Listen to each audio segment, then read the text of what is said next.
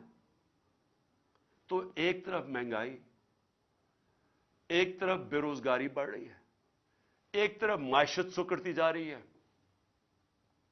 ایک طرف ہم قرضے واپس کرنے کی ہماری وہ قوت ہی گرتی جا رہی ہے. کیونکہ جب معیشت سکڑتی ہے، جب گروتھ ریٹ نیچے آتی ہے، جب آپ کی انڈسٹری بند ہونی شروع ہو جاتی ہے، جب کسان کی پیداوار کم شروع ہو جاتی ہے، تو کدھر سے پیسہ آنا ہے کہ ہم اپنے قرضے واپس کریں؟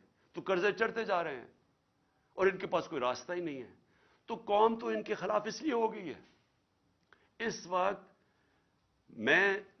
ہم نے جب اندازہ لگایا کہ ابھی اس سے پہلے ابھی تو ایک اور مہنگائی کی لہر آ رہی ہے، شہباز شریف نے کہا کہ ابھی قوم اور مہنگائی کے لیے تیار ہو جائے. تو اگر پچھلی اپریل کے اندر 30,000 روپے جس کی تنخواہ تھی، اس کے پاس صرف 20,000 کی خریدار کی قوت رہ گئی ہے. وہ صرف 20,000 کی چیزیں خرید سکتا ہے جس کے پاس 30,000 کی تنخواہ تھی. اور پہلی مہنگائی تھی، یعنی ایک عالمی مہنگائی کا سائیکل چلا ہوا تھا کرونا کی وجہ سے.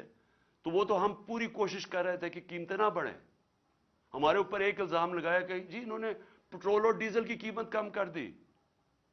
ہم نے کم کی، کہیں اور سے پیسے لگا کے کم کی تاکہ عوام پہ بوجھ نہ پڑے.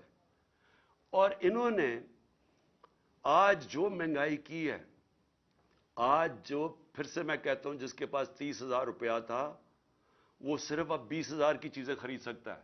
گھر میں جو ہماری خواتین بیٹھی ہوئی ہیں ان سے ذرا پوچھیں کہ گھروں میں کیا حالات ہیں. اس لیے میں آج یہ کہنا چاہتا ہوں کہ پاکستان آج ادھر کھڑا ہوا ہے جدھر یہ جو مرضی کر لیں، لوگ فیصلہ کر بیٹھے ہیں ان کے خلاف. یہ جتنا مرضی کوشش کریں کہ کسی طرح عوام بھول جائے گی، تھوڑی اگر الیکشن ڈیلے کر دیں گے تو عوام بھول جائے گی. عوام نے بھولنا نہیں ہے. جتنی دیر ہو رہی ہے اتنے اور زیادہ آپ کے خلاف لوگ ہیں. راجن پور میں جو الیکشن ہوا، راجن پور کے الیکشن کے اندر ایک قوم کو پتا چلا کہ جو مرضی انہوں نے چیزیں کی، ہر قسم کا حربہ استعمال کیا. انہوں نے جو بھی یہ کر سکتے تھے، انہوں نے ایڈمنسٹریشن کو استعمال کیا، اسٹیٹ مشینری کو استعمال کیا. انہوں نے ہر چیز استعمال کی کسی نہ کسی طرح وہ الیکشن جیتنے کے لیے. الیکشن کمیشن نے ان کی مدد کی. اس کو 50,000 ان کے نون کو ووٹ پڑ کیسے گئی؟ لوگ تو تھے ہی نہیں. لوگ تو سارے نکلے تحریک انصاف کے لیے، اور وہ دیہاتی حلقہ تھا، اس سے خوف زدہ ہو کہ اب یہ مزید پھر کوشش کریں گے الیکشن سے بھاگنے کا۔ لیکن میں پاکستانی قوم کی طرف سے میسج دینا چاہتا ہوں کہ ہم آپ کو الیکشن سے بھاگنے نہیں دیں گے۔ یہ اب الیکشن ہوں گے، اور انشاءاللہ اس ملک کے اندر حقیقی جمہوریت بھی آئے گی، اور اس ملک کے اندر قانون کی بالادستی بھی قائم ہوگی، اور انشاءاللہ قوم مل کے یہ مشکل وقت سے لڑے گی، اور انشاءاللہ پھر خوشحالی بھی آئے گی۔